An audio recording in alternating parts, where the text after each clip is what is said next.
জাকির খানকে যে হত্যা মামলার আসামি করা হয়েছিল তখন সে দেশে ছিল না। আমাদের জাকির খান হচ্ছেন আর কি অনেক জনপ্রিয় নেতা এবং জাতীয়তাবাদী ছাত্রদল নারায়ণগঞ্জ জেলার সাবেক সফল সভাপতি। এই জাকির খানের বিষয় হচ্ছে সে অনেক জনপ্রিয় নেতা এবং বিএনপি একটি সর্ববৃহত্তর দল, বাংলাদেশ জাতীয়তাবাদী দল বিএনপি বিশাল একটি জনপ্রিয় দল এবং সেই দলে অনেক প্রতিদ্বন্দ্বী থাকে এবং এটা আপনারা ভালো করে জানেন, একটি বৃহত্তর দলে অনেক প্রতিদ্বন্দ্বী থাকে। তাই আমাদের প্রিয় নেতা জাকির খানের বিরুদ্ধে এই নারায়ণগঞ্জের এই কৃতি সন্তান অনেক অনেক জনপ্রিয়তা, এই জনপ্রিয় নেতা জাকির খানকে গতকাল তার নারায়ণগঞ্জ থেকে তাকে গাজীপুর কাশিমপুর কারাগারে পাঠানো হয়েছে। তো এটি একটি কঠিন ষড়যন্ত্র। শুনেন, জাকির খান হলো অসুস্থ, সে পিজি হাসপাতালে দীর্ঘদিন চিকিৎসাধীন অবস্থায়, এখান থেকেও একটি ষড়যন্ত্র করে তাকে নারায়ণগঞ্জ কারাগারে পাঠানো হয়েছিল। তাই অত অসুস্থ নেতাদের নিয়ে যে ষড়যন্ত্র হচ্ছে, আপনারা তো ভালো করে জানেন, আওয়ামী দোসর এখনো ক্ষান্ত নেই। খুনি শেখ হাসিনা পালিয়ে গেলেও তার আওয়ামী দোসররা বর্তমান সরকার অন্তর্বর্তীকালীন সরকারের আশেপাশে থেকে এবং তারা বৈষম্য বিরোধী নেতা বলেও অনেকে দাবি করেন। তো সেই সমস্ত কুলাঙ্গাররা এই আমাদের জনপ্রিয় ছাত্র নেতাকে এবং আব্দুস সালাম পিন্টু, লুৎফুজ্জামান বাবর, যারা জনগণের সংসদীয় গণতন্ত্রের পদ্ধতিতে নির্বাচিত সংসদ সদস্য ছিলেন, তাদের নিয়েও ষড়যন্ত্র।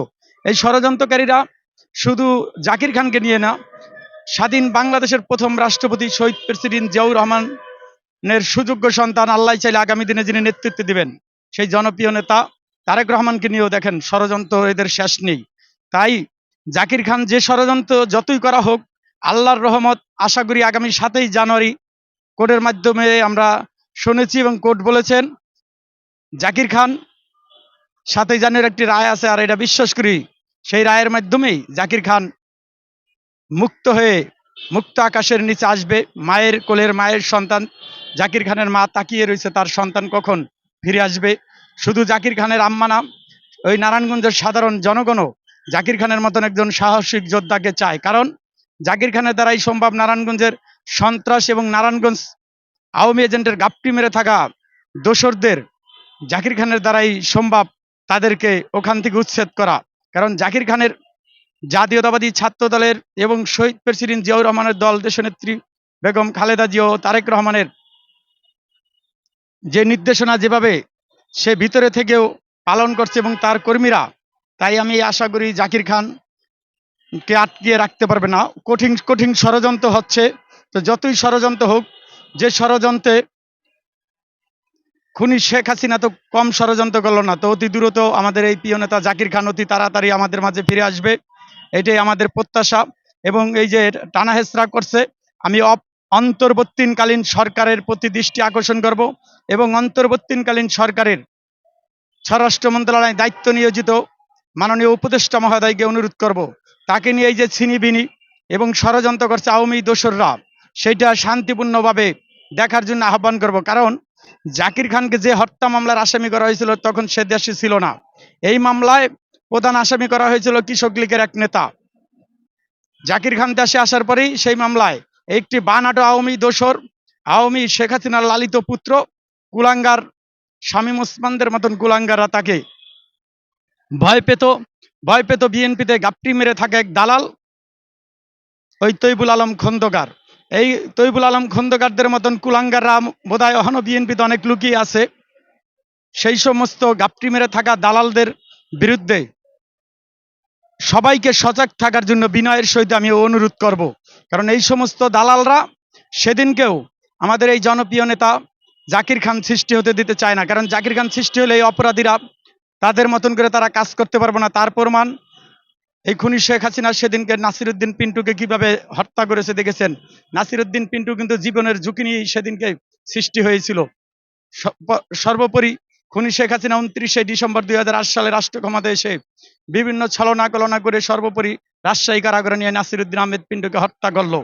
একই অবস্থায় তার আগে গুম করা হলো আমাদের আরেক প্রভাবশালী জাতীয়তাবাদী পরিবারের ঠিকানা জনাব ইলিয়াস আলীকে, সিলেটের ভীষণ ভীষণ জনপ্রিয়তা দেখে খুনি শেখ হাসিনার সহ্য করতে না পেরে বিভিন্ন নীল নকশার ভিতর দিয়ে না ইলিয়াস আলীকে হত্যা করলো। তা আমরা সম্মানিত সাংবাদিক বন্ধুরা আপনাদের মাধ্যমে এই সকল হত্যাকাণ্ডের বিচার চাই, এবং আওয়ামী দোসররা যেমনি এখন আবার প্রকাশ্যে ঘুরে বেড়াচ্ছে, এবং এই যে দলে গাপটি মেরে থাকা দালালগুলো যে সমস্ত লোকেরা তাদের সহযোগিতা করছেন, তাদের ওই সমস্ত টাকার লোভে পড়ে, তো ভারপ্রাপ্ত চেয়ারম্যান তারেক রহমান যে বারবার যে কথাটি বলছেন, এটি যারা কান দিচ্ছেন না, সেই বিষয়ে আপনাদের সবাই সহযোগিতা চাই, সেদিকে খেয়াল রাখার জন্য আমি অনুরোধ করব। এবং এই জনপ্রিয় নেতা, নারায়ণগঞ্জের মাটি ও মানুষের নেতা, আল্লাহ চাইলে নারায়ণগঞ্জে আগামী দিনে তিনি নেতৃত্ব দিবেন। আল্লাহর রহমত ও তারেক রহমান, দেশনেত্রী বেগম খালেদা জিয়া তাকে সেখানে দায়িত্ব দিবে, এবং তার জাকির খানকে আমি একটু কাছে থেকে দেখেছি, তার কথায় না তার কাজেই প্রমাণ যে সে আসলে নেতৃত্ব দেওয়ার গ্রহণযোগ্যতা রাখে। যেখানেই কেউ তাকে এক নজর দেখার সম্ভব হয়, সেখানে শত শত লোক হয়, কিন্তু অনেকে দেখি একটা অনুষ্ঠানে টাকা দিয়েও লোক পায় না। কিন্তু ব্যক্তি জাকির খানের এত এত জনপ্রিয়তা, সেই ভীষণ জনপ্রিয়তা দেখে আমার তার প্রতি খুব ভালো লাগে। তো আপনারা দোয়া করবেন এই জনপ্রিয় মানুষটার জন্য, এবং আমিও দোয়া করি আল্লাহর কাছে যে প্রিয় মানুষটা সেই 7ই জানুয়ারি সে খালাস পাক, সে মুক্তি পেয়ে আমাদের মাঝে ফিরে আসুক। মায়ের সন্তান মায়ের কোলে, তার শিশু সন্তানটিও তাকিয়ে রয়েছে তার বাবা কখন তার কাছে ফিরে আসবে, তার সহধর্মিণী তাকিয়ে রয়েছে স্বামী কখন তার কাছে ফিরে আসবে।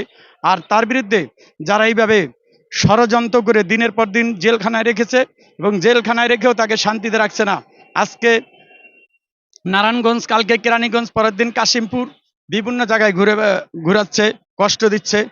আল্লাহ জানি এই সকল কুলাঙ্গারদের হেদায়েত দেয়, এবং আমাদের এই জনপ্রিয় মানুষটি সাবেক ছাত্র নেতা জাকির খান জানি মুক্তি পায়। এই জন্য আপনারা জাকির খানের জন্য দোয়া করবেন। আল্লাহ জানি অতি দ্রুত সেই 7ই জানুয়ারি এই আওয়ামী দোসরদের এই কুলাঙ্গারি, এই ক্যাঙ্গারু কোর্ট থেকে, এই হাসিনা মার্কা ক্যাঙ্গারু কোর্ট, ইতিপূর্বে আমাদের দেশি বিদেশি চাপ আছে যে ন্যায়ের পক্ষে, তা আমি জানি সেই ন্যায়ের পক্ষে থাকলে জাকির খান শিওর 100 খালাস পাবেন এবং বেরিয়ে আসবেন, যেহেতু এই মামলায় তার কোনো সম্পৃক্ততা ছিল না এবং দেখাতেও পারে না সেই অপরাধীরা।